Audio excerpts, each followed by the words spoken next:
इस पूरे तात्पर्य में और श्लोक में ये बताया गया है कि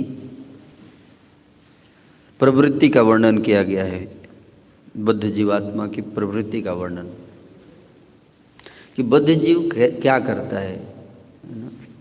जैसे म्यूजियम में हम जाते हैं, हमारे जो म्यूजियम है तो वहाँ पे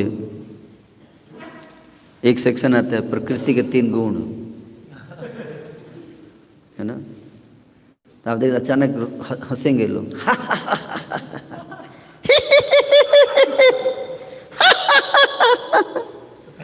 और फिर उसके बाद तुरंत रोने की आवाज़ आएगी जोर से, है ना। तो उसी का यहाँ वर्णन किया गया है। यहाँ पे कभी कभी सुरीले गीत गाएगा बद्ध जीव प्रवृत्ति, कभी कभी रोएगा, खूब जोर जोर से रोएगा, है ना।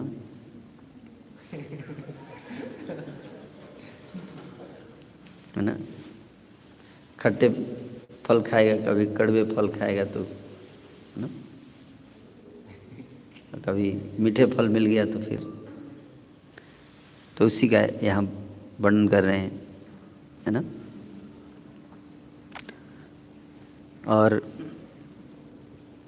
जब तक उसको सत्संग नहीं प्राप्त होगा, सत्संग की प्रवृत्ति नहीं होती है, उसकी प्रवृत्ति होती है कैसे भोग कर सकें संसार में, है ना। कृष्ण भूलिया जीव भोग वांछा करे, निकट आशीष माया झपटिया धरे।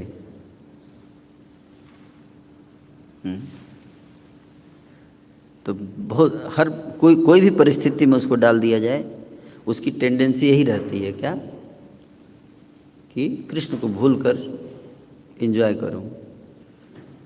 ये टेंडेंसी है बद्ध जीव का, है ना। एंजॉय करना तो गलत नहीं है, आनंदमय अभ्यासात जीव का स्वभाव है ना। जीव जो है क्या है, आनंदमय अभ्यासात, आनंदमय उसका हैबिट है, अभ्यास बहुत किया है आनंदमय अभ्यासात, काफ़ी आनंद का अभ्यास है, आनंद लेने का, इसलिए उसके नेचर में है आनंद लेना, प्लेजर सीकिंग टेंडेंसी। और भगवान ने हमें बनाया है प्लेजर के लिए ही, है कि नहीं। प्लेजर सीकिंग, बट हम लोग ढूंढ रहे हैं प्लेजर रॉन्ग प्लेस पर, wrong way, in wrong way. भगवान ने हमें आनंद में रहने के लिए ही बनाया है। आनंदाम बुद्धिवर्धनम प्रतिपदम पूर्णामृता स्वादनम, है ना। कि भगवान ने सृष्टि बनाई है दुख के लिए नहीं, आनंद के लिए बनाई है। जीवों की सृष्टि आनंद के लिए ही किया। लेकिन प्रश्न उठता है कि फिर दुख क्यों हो रहा है, दुख क्यों हो रहा है ना। तो दुख जो है वो उसका कारण है अविद्या, अविद्या अज्ञानता। और अज्ञानता कैसे जाएगी, अज्ञानता जाएगी बुक डिस्ट्रीब्यूशन से। कैसे जाएगी, बुक डिस्ट्रीब्यूशन से। इसलिए श्रील प्रभुपाद जी ने सारी समस्या का हल है बुक डिस्ट्रीब्यूशन, शास्त्रों का वितरण। शास्त्र क्या है, ये भागवत, 2 प्रकार के भागवत हैं, पुस्तक भागवत और व्यक्ति भागवत। सत्संग का मतलब केवल ये नहीं है कि व्यक्ति भागवत से ही संग किया जाए। ये पुस्तक भी क्या है, ये महाभागवत है। ये ग्रंथ भी अपने आप में एक व्यक्ति है और शास्त्र। इसलिए श्रील सनातन गोस्वामी जी बृहद भागवतामृत में वर्णन करते हैं कि जितने वैदिक शास्त्र हैं ये सारे व्यक्ति हैं, पर्सनिफाइड वेदाज ना। आप श्रीमद् भागवत में भी जो अंतिम अध्याय है उसमें क्या है बताया गया है, वेदों की श्रुतियाँ जो हैं व्यक्ति के रूप में प्रकट होकर। तो बृहद भागवतामृत में बताते हैं कि जब गोप कुमार जो है वो ब्रह्मलोक जाते हैं, सत्यलोक में, तो वहाँ पे क्या देखते हैं कि वेदों की जो श्रुतियाँ हैं, स्मृतियाँ हैं, वो आपस में डिबेट कर रही हैं। सभा बैठी हुई है और डिबेट चल रहा है कि कौन सा मार्ग जो है सबसे श्रेष्ठ है। तो उनमें भी आपस में कन्फ्यूजन है ना? तो कोई जो है वो उपनिषद कहता है कि नहीं, परम ब्रह्म जो है वो निराकार है ना? कोई कहता है कि नहीं उसका आकार है, ऐसे थोड़े होता है। तो वेद उपनिषद वेद सब बैठे हुए मीटिंग चल रही है उनकी, है ना? और जो भक्ति के शास्त्र हैं श्रीमद् भागवत और ये सब वो भी हैं, उनको अच्छा नहीं लग रहा है ये डिबेट। क्या ये सब बकवास चल रहा है, ये सब कान बंद करके वहाँ से भाग जाते हैं सब, है ना? हमें नहीं सुनना ये सब डिबेट। ये व्यक्ति हैं, शास्त्र क्या है? व्यक्ति हैं। जब हम इनको किसी को पकड़ाते हैं तो क्या होता है? उससे संग करते हैं, वो व्यक्ति संग करता है कि नहीं? तो हमारा टाइम भी ज़्यादा नहीं वेस्ट होता। किताब पकड़ा दीजिए, वो किताब उसको क्या करेगा? हाँ, तो आपका माला करने का टाइम मिलेगा पूरा, प्रचार भी फास्ट होगा,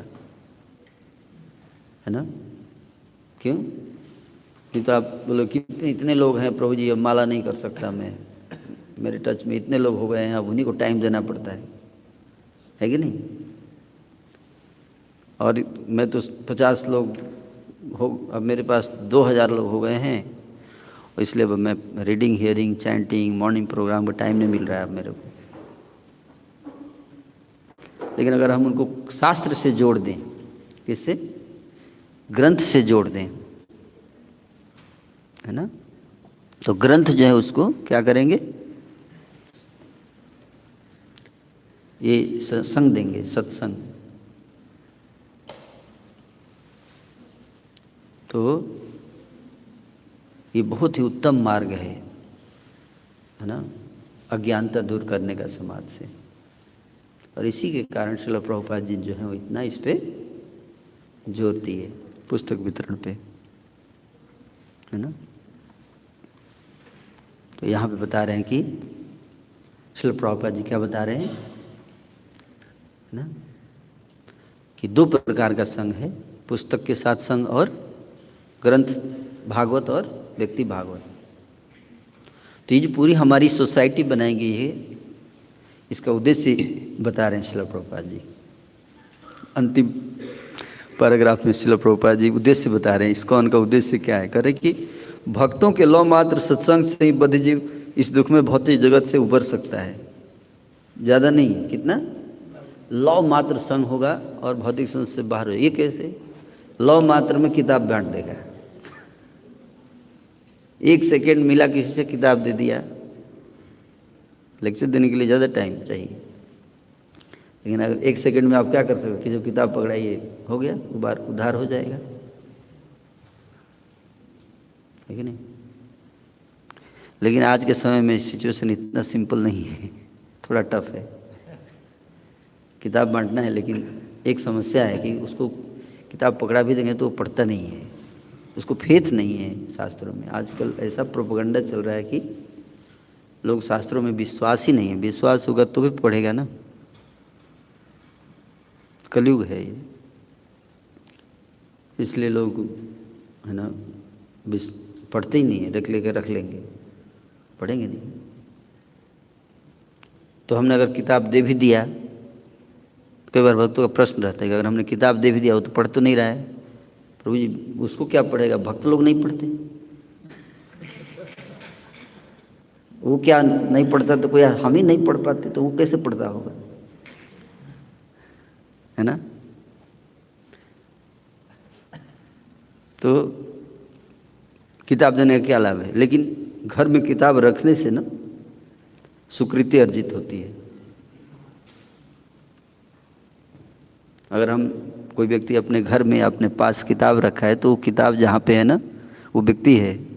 जैसे तुलसी महारानी अगर कहीं किसी स्थान पे आप रख दीजिए, तो उनके प्रेजेंस मात्र से, है ना, वो वातावरण क्या होता है? शुद्ध होता है ना? जैसे कोई बल्ब जला दीजिए, तो बल्ब हो सकता है उस कोने में रखा हो, कोई देख नहीं रहा है उसको, लेकिन उसकी रोशनी पूरे कमरे में रहती है। उसी तरह से जो गुडनेस है, शास्त्रों में जो गुडनेस है, वो व्यक्ति है शास्त्र, तो वो वहाँ पे अगर उपस्थित रहता है तो उसका प्रभाव बनता है। उसको कहते हैं अज्ञात सुकृति। क्या कहते हैं? अज्ञात सुकृति क्रिएट होता है। वही धीरे धीरे जमा होते होते, है ना, एक दिन फलीभूत होता है। तो कैसे इसका कई उदाहरण है ना, कि कैसे किताब हमने किसी को दे दिया तो कैसे अज्ञात सुकृति होता है और पूरा परिवार भक्त बन जाता है। मैं एक बार प्रवचन दे रहा था पुस्तकों के ऊपर ही, है ना, कि पुस्तक कितनी महत्वपूर्ण है प्रभुपाद जी की।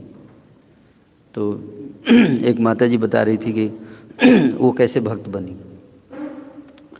तो बता रही थी कि उसका जब विवाह हुआ, ससुराल आई तो घर की सफाई कर रही थी, है ना, वैशाली की घटना है।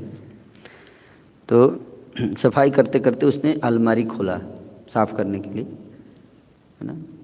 तो अलमारी खोला तो उसमें भगवद गीता मिली, है ना, भगवद गीता मिली, जो कि 25 साल पहले उसके ससुर ने खरीदा था, लेकिन कभी पढ़ा नहीं। तो उसने फिर वो बहू ने पढ़ा उसको, तो बहू पढ़ी तो उस भक्त बन गई। फिर उसने पूरे परिवार को भक्त बनाया,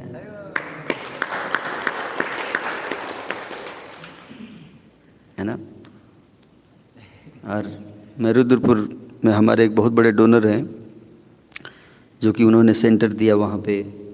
तो मैं उनके घर पे रह रहा था, तो गया था, तो 1-2 दिन समय बिताया। तो बता रहे थे कि उनके पिताजी, उनकी माँ मदर बता रही थी कि जब वो दिल्ली में रहते थे, करीब 25 साल पहले, 25-30 साल पहले दिल्ली में जब रहते थे, तो उनके हस्बैंड जो हैं, मतलब जो डिवोटी हैं, उनके फादर, वो लाइफ मेंबर बने थे।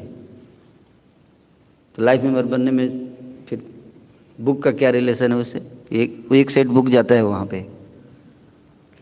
तो हम सोच सकते हैं कि अरे वो तो किताब गया, क्या फ़ायदा हुआ। लेकिन देखिए वो व्यक्ति 30 साल के बाद, उनका बेटा जो है वो क्या कर रहा है, इसको उनको इतना सपोर्ट कर रहे हैं। और भक्ति भी काफ़ी अच्छा है, बहुत अच्छे भक्त हैं वो।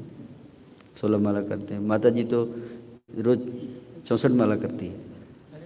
हाँ, उनकी उम्र 80 साल है, लगभग 80 साल उम्र है, और रोज़ 64 माला का जाप करती है। मैं उनसे पूछा एक दिन, कितना माला करती हो? 5 कर लेती हूँ, 5 कर लेती हूँ। मतलब 5 ही करती हैं आप? मतलब तो बोली मेरा एक माला मतलब 16 माला। बोले एक माला मतलब 16 करती हूँ, तो मैं एक माला मानती हूँ उसको।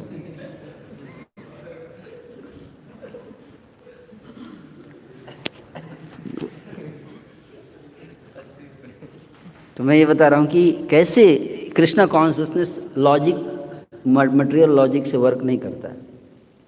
अगर मटेरियल लॉजिक भी लगाना चाहिए, दैट्स ओके, उसको हम इंगेज कर सकते हैं, लेकिन इस ट्रांसेंडेंटल सिस्टम है ये।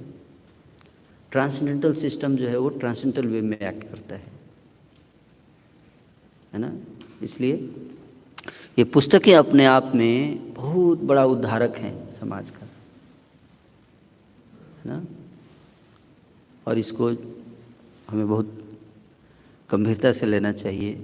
श्रील प्रभुपाद जी ने जो पुस्तक वितरण का जो जिम्मेदारी दिया है, उसको हम सबको बहुत सीरियस लेना चाहिए। इसको समझने में ही काफ़ी समय लग जाता है ना, अगर हम समझने का प्रयास करते हैं तो। लेकिन अगर बिना समझे अगर बांटने का प्रयास करें तो बहुत सारी लोगों का उद्धार हम कर सकते हैं, है ना। बहुत लोगों का उद्धार किया जा सकता है। तो यहाँ पे जो जैसे श्री नरोत्तम दास ठाकुर जी का एक गीत लिखे हैं ना, वैष्णव सॉन्ग, है ना, कि रूपे पाइबो सेवा मुई दुराचार, श्री गुरु वैष्णवे रति ना हইল আমার,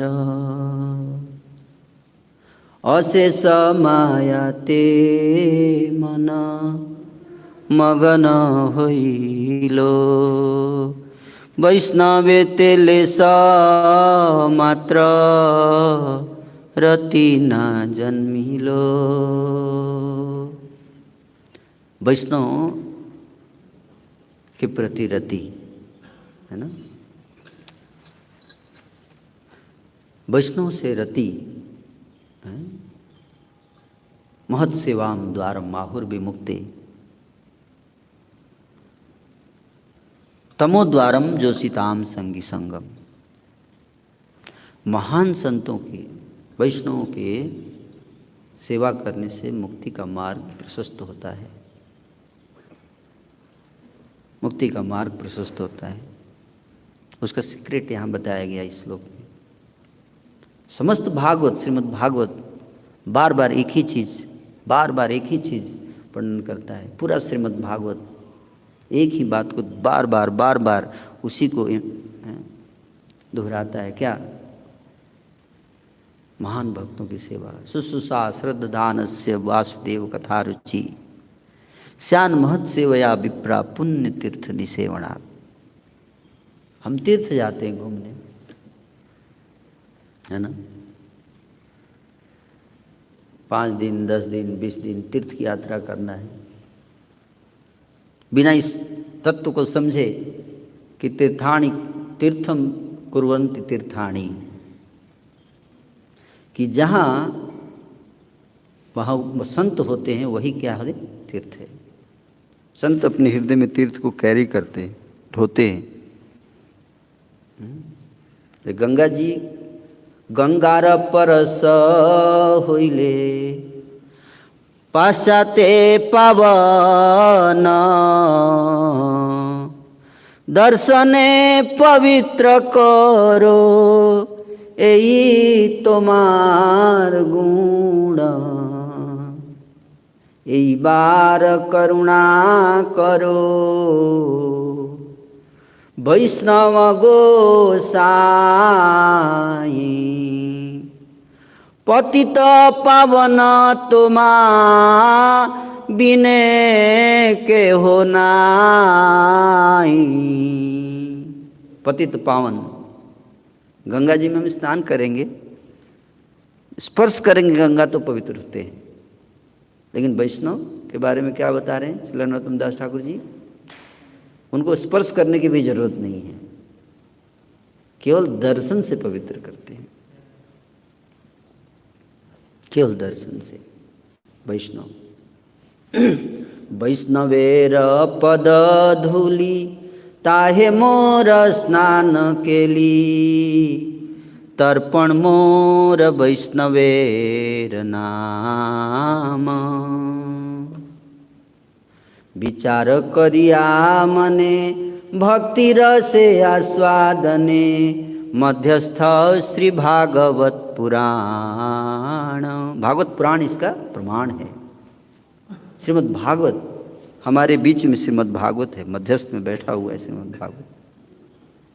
क्या कह रहा है? चीख चीख कर यही कह रहा है। क्या?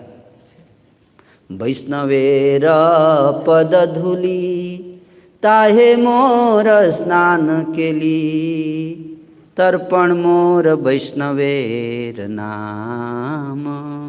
मेरा प्यूरिफिकेशन होता है जब मैं वैष्णव का नाम लेता हूँ, है ना। कहते तर्पण है मोर वैष्णवेर नाम। अरे वैष्णव का नाम लेने से तर्पण हो जाता है। पितृ तर्पण करने जाते हैं लोग, है ना, गया धाम में। लेकिन श्री नरोत्तम दास ठाकुर क्या कह रहे हैं कि वैष्णव का नाम लेने से तर्पण हो जाता है। वैष्णव के चरणों की धूली, महत्पाद रजोभिषेकम, महत्पाद रजोभिषेकम महत् सेवाम। कहते हैं कि श्री चैतन्य महाप्रभु ने अपने मुख कमल से भक्तों को ये संदेश दिया। भक्त पद धूली भक्त पद जल भक्त भुक्त उच्छिष्ट तीन महाबल। 3 महाबल है महाबल। हमारे एक प्रभु भक्त जिनका नाम है महाबल दास, है ना। महाबल, 3 महाबल का वर्णन करते हैं। क्या? भक्तों के चरणों की धूली, ये महाबल है ना। तो बल की जरूरत है ना, लड़ाई होगी तो आप हार जाएंगे, नहीं तो हैं। तो हमारी लड़ाई किससे? माया से। अब माया से लड़ाई के लिए आपको बल से काम नहीं चलेगा, महाबल चाहिए, है ना। क्योंकि भगवान क्या कहते हैं? दैवी सा गुणमयी मम माया दुरत्या। तो बल से काम नहीं चलेगा, महाबल। इसलिए श्री चैतन्य महाप्रभु हम सबको बताए हैं महाबल। उसमें सबसे पहला क्या है? भक्त पद धूली, भक्त पद जल, भक्त भुंक्त उच्छिष्ट, 3 महाबल। तो श्री चैतन्य महाप्रभु के पार्षद एक थे हैं, जिन्होंने श्री चैतन्य महाप्रभु के चरण जल ग्रहण किया, है ना। आप जानते हैं उनका नाम है? कालीदास जी। तो उच्च कोटि के उच्च कुल में जन्म लिया उन्होंने, उच्च कुल में जन्म लिया, है ना। और उच्च कुल में जन्म लेने के बावजूद कृष्ण प्रेम उनके हृदय में, उनको अहंकार नहीं था। कृष्ण प्रेम उनके हृदय में हमेशा, है ना, क्या बोलते, उमड़ता रहता था, उमड़ता ना। जैसे नदी में बाढ़ आती है तो पानी क्या होता है? उमड़ता है। और कई बार तो किनारों को है ना पार कर जाता है, बाढ़ आ जाती है। तो उसी तरह से उनके हृदय में इतना कृष्ण प्रेम था कि वो उमड़ता रहता था। क्यों? क्योंकि प्रेम का स्वभाव है विनम्रता। तो उच्च कुल में होने के बाद भी उनको इस बात का अहंकार नहीं था, उच्च कुल का। और नवदीप जब वो जगन्नाथपुरी गए श्री चैतन्य महाप्रभु के दर्शन के लिए, तो एक अद्भुत घटना घटी। एक अद्भुत घटना घटी। कहते हैं कि श्री चैतन्य महाप्रभु प्रतिदिन जाया करते थे श्री जगन्नाथ जी के दर्शन करने, और जाने से पहले चरण धोते थे बाहर, है ना। चरण धोते थे तो भक्त लोग पहले से लाइन में रहते थे कि महाप्रभु चरण धोएंगे, तो उसका जल जो है वो पीछे से लेके पीते थे। जय श्री श्री राधा पार्थसारथी ललिता विशाखा देवी की जय। श्री श्री सीताराम लक्ष्मण हनुमान जी की जय। श्री श्री गौर निताय की जय। जगत गुरु शिला प्रभुपाद की जय।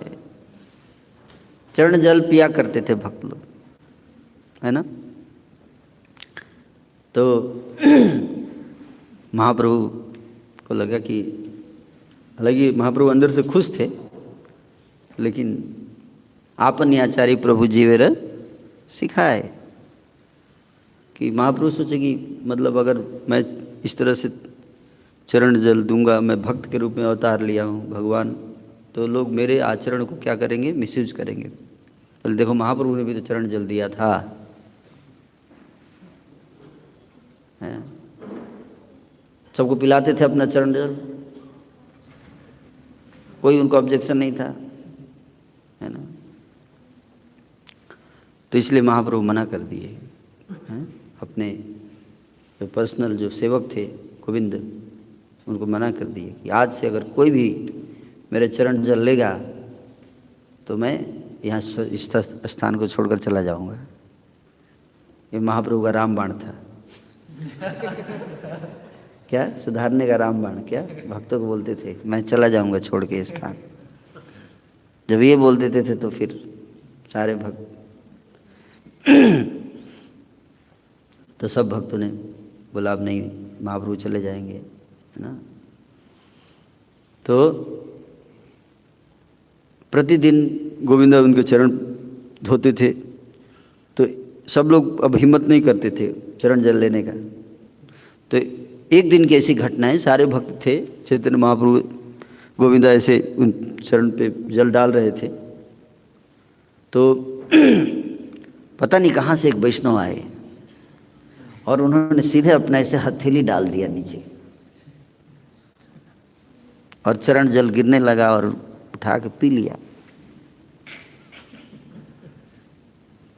सबके सामने, खुलेआम, कोई डर नहीं।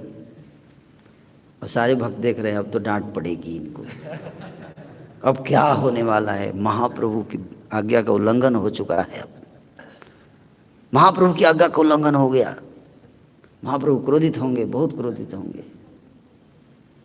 फिर दोबारा लगा दिए, फिर उठा के पी लिए। महाप्रभु कुछ नहीं बोल रहे हैं, अरे कोई वीआईपी वैष्णव लगता है, ऐसा कैसे हो गया। फिर तीसरी बार लगाए, महाप्रभु बोले बस अब और नहीं। तो फिर शाम में जब महाप्रभु दर्शन करके अपने निवास पे चले गए गंभीरा में, तो वहां पे सारे वैष्णव बाद में पहुंचे और सबके चेहरे पर एक प्रश्न था।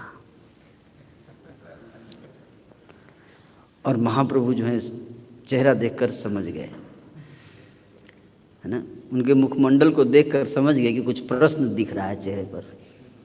कोई किसी ने पूछा नहीं, पर श्रीमन महाप्रभु स्वयं समझ गए कि क्या पूछना चाहते हैं। महाप्रभु ने स्वयं उत्तर देना शुरू कर दिया। आप लोग ये जानना चाहते हैं कि मैंने कालिदास को चरण जल लेने के लिए क्यों अनुमति दी, मैं क्रोधित क्यों नहीं हुआ। आप लोगों का ये प्रश्न इसलिए क्योंकि आप कालिदास के बारे में जानते नहीं हैं, इसकी महिमा को। मैं अपने मुख से श्रीमन महाप्रभु ने कालिदास की महिमा का वर्णन किया सब भक्तों की सभा में। क्या थी महिमा उनकी? महाप्रभु कहते हैं कि ये ऐसे वैष्णव हैं, ये एकमात्र ऐसे वैष्णव हैं नवद्वीप में, जो कि कोई ऐसा वैष्णव नहीं है नवद्वीप में जिसके जूठा नहीं खाया हो, जिसके चरणों की धूल ना ली हो, हैं? ये एक ऐसे वैष्णव है जो मतलब कोई बचा नहीं है, मतलब कहने का थे, सब सोच रहे क्या मतलब मेरा भी लिया होगा। बोले आप नवद्वीप गए थे कभी? हाँ गया होगा, तो फिर समझ जाइए आप। कब लिया, है ना? बोले बाकी तो महान वैष्णव तो आप लोग हैं, आप लोगों का तो बात छोड़िए। निम्न कुल में जन्म झाड़ू ठाकुर का भी लिया, ये तो अद्भुत है। वो घटना तो मेरे हृदय को ने इतना स्पर्श किया। महाप्रभु उस घटना को सबका लिया होगा, तो वो तो महाप्रभु नहीं बताए, है ना। सब उनको तो सब पता ही है कि कौन किसका ले रहा है, कौन किसका नहीं ले रहा है, कौन किसको दे रहा है। महाप्रभु तो सब देख रहे हैं, तो सबको नहीं बताया। लेकिन एक घटना महाप्रभु ने, एक केस स्टडी बताया, है ना। किसका? झाड़ू ठाकुर का। बोले झाड़ू ठाकुर भी इन्होंने जूठा खा लिया, जो कि झाड़ू लगाने वाले वैष्णव। तो उनके घर में गौर निताई के विग्रह है, और ये जाते हैं और उनको कहते हैं कि आपके गौर निताई बड़े सुंदर हैं। योजना इनकी बनती थी कैसे लेना है जूठा, प्लानिंग बना के करते थे, है ना, ताकि किसी को पता ही ना चले। अगर हमने लिया और पता चल गया तो कोई करने देगा नहीं। सक्सेस इसी में है, बेहतर कि किसी को पता ना चले। अगर पता चल गया तो मंत्र सिद्ध नहीं होगा, प्रयास सिद्ध नहीं होगा। केवल एक व्यक्ति को पता चलना चाहिए, आप और कृष्ण को। कई बार हम लेते, सबके सामने लेते हैं। मैं जब 10 साल 12 साल पहले की घटना बता रहा हूँ। हमारे ब्रह्मचारी आश्रम की 2 भक्त एक दूसरे का धूली ले रहे थे, और ऐसा मतलब आपस में भिड़ गए धूली लेने में कि एक का सिर फट गया और एक का पैर टूट गया। ऐसा भी था।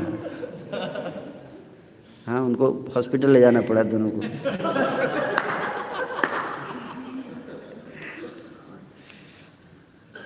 है ना। पर ये मतलब प्रोसेस गड़ागड़ी मत कीजिए, गड़ागड़ी, है ना। तो बोले प्रभु जी धूल कैसे, कोई देता ही नहीं है मेरे को, है तो आपको झाड़ू ठाकुर बनना पड़ेगा, झाड़ू उठाना पड़ेगा। ब्रह्मचारी आश्रम में झाड़ू लगाएंगे तो जितना धूल जमा होगा वो क्या है, कहाँ से आता है?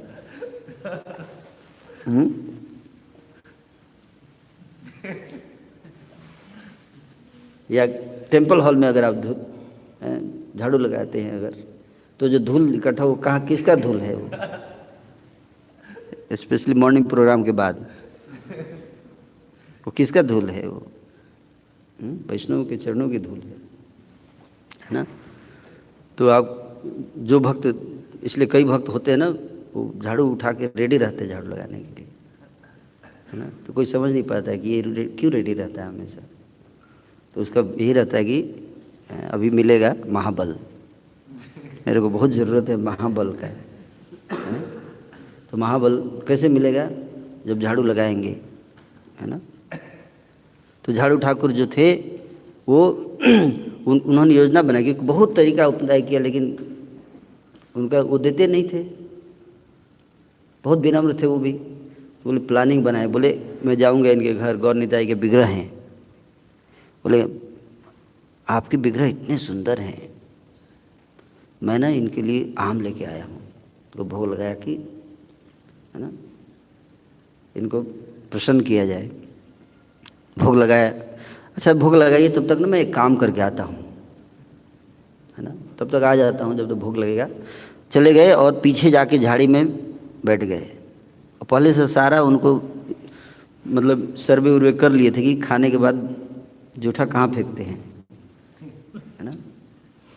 तो जाके पीछे छुप गए और फिर इधर जो है वो भोग लगा के अब बैठे हुए हैं आम लेकर कि कब आएंगे कालिदास। वो कहाँ कालिदास आने वाले अब, है ना।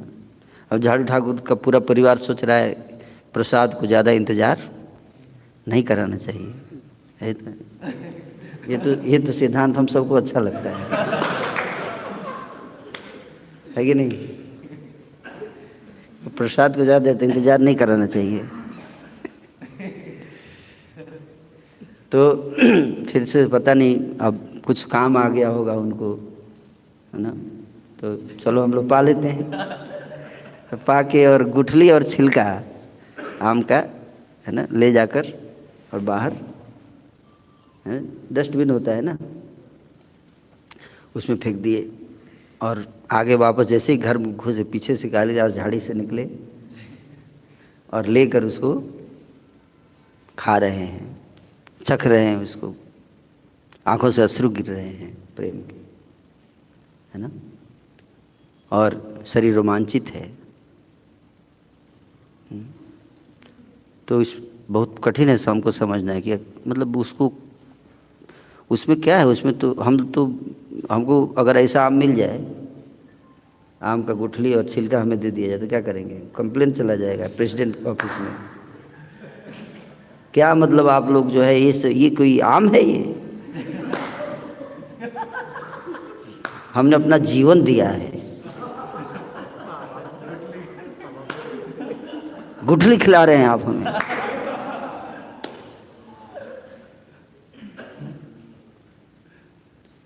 तो लेकिन बड़ा कठिन है समझना। श्रील प्रभुपाद जी एक बार कुल्ला कर रहे थे और उन्होंने कुल्ला करके ऐसे किया, अब शिष्य खड़े थे बगल में, फटाक से ऐसे हाथ में लेके पी गए,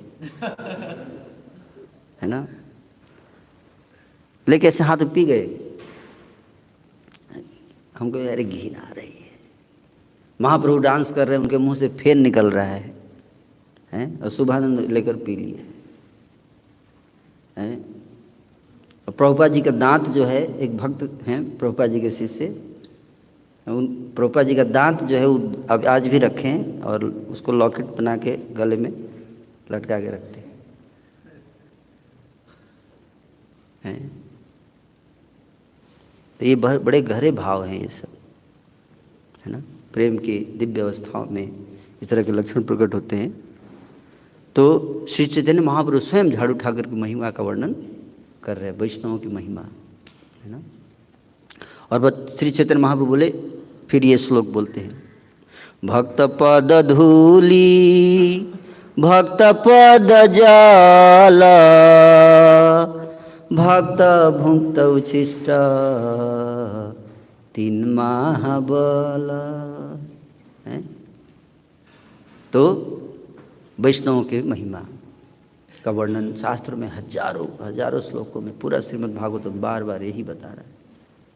और भक्तों में का संग, उन्हीं से अज्ञानता हमारी क्या होती है, नष्ट होती है ना। और अज्ञानता नष्ट होती है और अविद्या नष्ट होती है। दुख का कारण है पाप, पाप का कारण है अज्ञानता, और अज्ञानता का कारण क्या है, भक्तों का संग ना करना, है शास्त्र नहीं पढ़ना, है। तो अगर हम भक्तों का संग करते हैं, शास्त्र पढ़ते हैं, तो अज्ञानता दूर होगी, अज्ञानता दूर होगी तो पाप नहीं करेंगे, पाप नहीं करेंगे तो दुख नहीं होगा, संसार समुद्र से उबर जाएंगे। तो जो भी दुख का यहाँ वर्णन किया गया है श्रील प्रभुपाद जी की, एक ही एरर है जीवात्मा की प्रवृत्ति में कि वो इतना दुख झेलने के बाद भी कभी भक्तों के संग में नहीं जाता है ना, भक्तों के संग में नहीं बैठता है। इहारे कोरिया जय छाड़न न जाए, साधु कृपा बिना यार नहीं को उपाय। अदोष दरसी प्रभु पतित उद्धार, एई बार नरोत्तम करहो निस्तार। बोले कि ये जो इंद्रियां हैं हमारी, माया बार बार हमें क्या कर रही है, भव सागर में डुबा रही है, और इसको जीतना जीव के लिए संभव नहीं है। कैसे होगा, साधु कृपा बिना आर नाही को उपाय। साधु की कृपा के बिना इससे बाहर निकलने का कोई उपाय नहीं है। भगवान तो कहते हैं कि मम माया दुरत्या, और मामे वह ये प्रपद्यन्ते माया, जो मेरी शरण में आएगा। लेकिन नरोत्तम दास ठाकुर जी क्या कहते हैं, साधु की कृपा के बिना उद्धार नहीं है, साधु की कृपा चाहिए। और साधु की कृपा कैसे मिलेगी, सत्संग की नहीं करते, इसमें सबसे बड़ी बाधा क्या है, सत्संग का फायदा नहीं उठा पाते हैं जीवात्मा, इसमें सबसे बड़ी बाधा क्या है, अहंकार। अहंकार, विनम्रता होनी चाहिए, विनम्रता रहेगी तो सत्संग कर पाएंगे, सत्संग कर पाएंगे तो अज्ञानता दूर हो जाएगी, अज्ञानता दूर हो जाएगी तो पाप दूर हो जाएंगे, पाप दूर हो जाएगा तो दुख दूर हो जाएगा, और भगवान के धाम चले जाएंगे। Thank you so much. Hare Krishna. तो हमारे बीच में हिज ग्रेस चितामृत प्रभु और कई वरिष्ठ डिवोटी हैं, तो मैं रिक्वेस्ट करूंगा हालांकि कुछ अपने इस श्लोक के ऊपर विचार प्रस्तुत करें। हरे कृष्णा।